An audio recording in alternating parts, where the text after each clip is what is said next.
Now take a listen. There is no question that there will be a challenge to the coming administration in the arena of infectious diseases, both chronic infectious diseases in the sense of already ongoing disease, and we have certainly a large burden of that, but also there will be a surprise outbreak.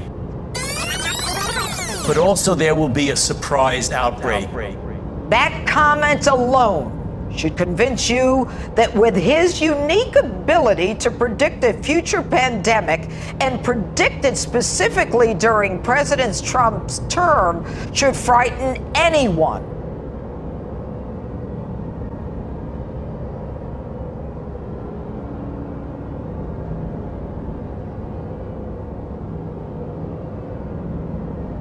Monday is Memorial Day and the kickoff to summer 2021.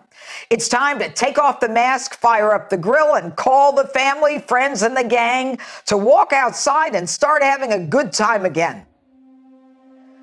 But when you do, be warned. You'll be walking into a very different America than the last time when you openly celebrated with your family and friends. You see, America has changed. She is sadly different. She's been trashed by those who want to rewrite her story, change her image, and rechart her path. She has suffered insults at home and on the world stage. She has lost a determined patriot who fought hard to defend her honor, her legacy, and her traditions. Her people are unsettled, divided, and accusatory. Her borders are flush with those who violate her laws to enter and then demand to partake of her hard-earned generosity. Fentanyl and heroin accompany drug cartels through that same southern border. The chaos, anarchy, and lawlessness is pervasive from New York to Los Angeles and Seattle to Washington, D.C. It all started with the coronavirus. We can blame all that we've lost, all that we've suffered, from a virus that came from another part of the world. But how much do we really know about it? Unfortunately, we know very little. And because we've all been forced to hide under a rock for the last 15 months, we know very little about the origin and spread of the virus. What we do know, we learned from mainstream media, social media, and Dr. Anthony Fauci, the alleged knowing prince of all things COVID, who has even contradicted himself over and over.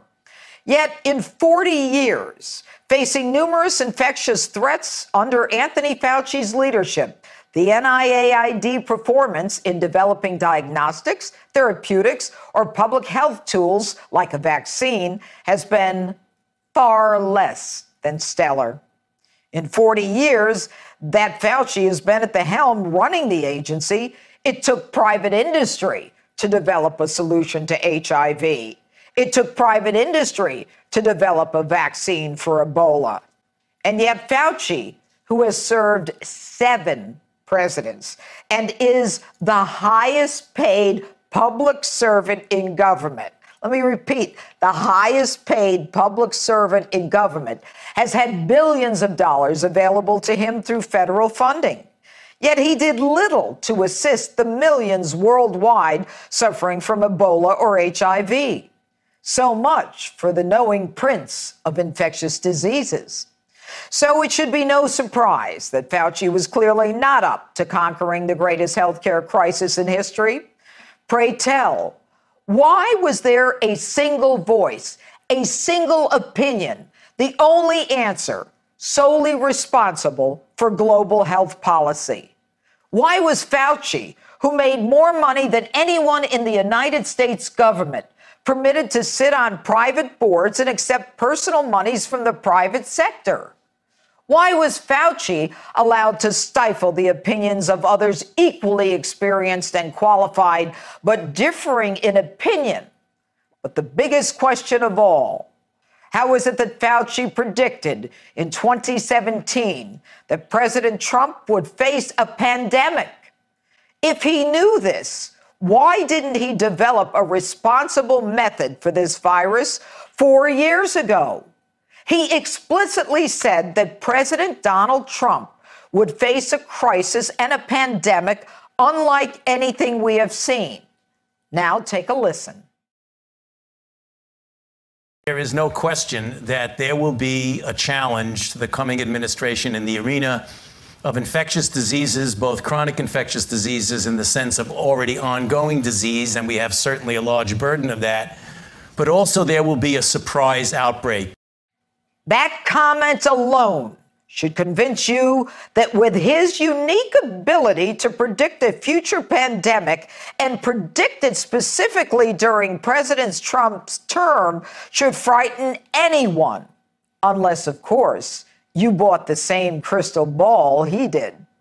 With all the power and money of the United States federal government, as well as his unique ability to befriend one president after another, as well as his unique ability to be the highest paid employee of the federal government, how is it that Fauci was not ready to protect the American public when he knew a threat existed? Why was this fabulously wealthy public servant allowed to sit on the scientific board of the global grand challenges of the Bill and Melinda Gates Foundation and other boards promoting health policy and therapeutics that go along with that policy? Does conflict of interest ring a bell with you? Tonight, you will hear Rand Paul discuss the fact that we were lied to, not once, not twice, but repeatedly by Fauci. Fauci has admitted that the virus did not jump from animal to human. There is not a single known case. We will explain why this is important. You will also hear that the vaccine you've probably already received is not a long-standing solution or cure like a polio vaccine. You will need to re-up the vaccine in 6 months or 9 months, whether there is a new variable to the virus or not. Question: why do we need so many vaccines, and who's making the money? So, as you open your doors and walk back out into the world that was America, don't be surprised that you may experience something far different than the America you were forced to close your door on last March of 2020.